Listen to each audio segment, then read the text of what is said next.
Cara hitung pajak untuk influencer.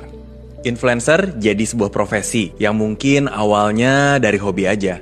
Namun karena engagementnya bagus, banyak brand yang akhirnya masuk dan jadi pendapatan buat seseorang. Nah, kali ini aku mau share gimana sih cara hitung pajak buat teman-teman para influencer. Nah, sekarang silakan disimak.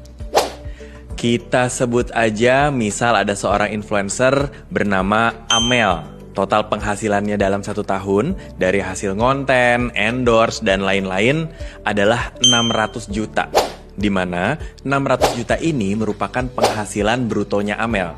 Karena profesi influencer dikategorikan sebagai pekerjaan bebas, perhitungan penghasilan netonya menggunakan norma sebesar 50% dari penghasilan bruto Amel dalam 1 tahun. Nah, jadi penghasilan neto Amel adalah 600 juta dikali 50% tadi, yaitu sebesar 300 juta rupiah. Lalu, berapa sih penghasilannya si Amel yang kena pajak? Jadi penghasilan neto dikurangin penghasilan tidak kena pajak, atau mungkin kalian lebih seringnya adalah PTKP ya dengernya. Nah, ketentuan si PTKP itu kayak gini nih. Karena si Amel ini masih single, jadi PTKP-nya alias penghasilan tidak kena pajaknya yaitu sebesar 54 juta rupiah.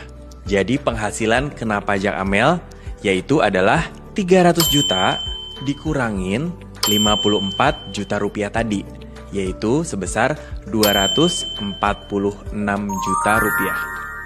Kemudian kita hitung pajak terutangnya ya. Caranya yaitu dengan mengalihkan penghasilan kena pajak tadi dengan tarif PPh pasal 17. Nah, tarif ini sifatnya progresif dan dibagi menjadi beberapa lapisan kayak gini. Jika dihitung, pajak terutang Amel yaitu sebesar 30.900.000 rupiah dengan rincian seperti ini. Nah, karena Amel udah menerima bukti pemotongan pajak dari brand atau vendor dan lain-lain, jadi Amel bisa mengkurangkan dengan pajak terutang tadi. Misalnya, pajak yang udah dipotong dalam 1 tahun nih adalah sebesar 20 juta rupiah. Jadi, sisa pajak yang harus dibayar oleh Amel adalah 30.900.000 rupiah dikurangin 20 juta tadi, yaitu sebesar 10.900.000 rupiah. Nah, teman-teman, gitu kira-kira cara ngitungnya pajak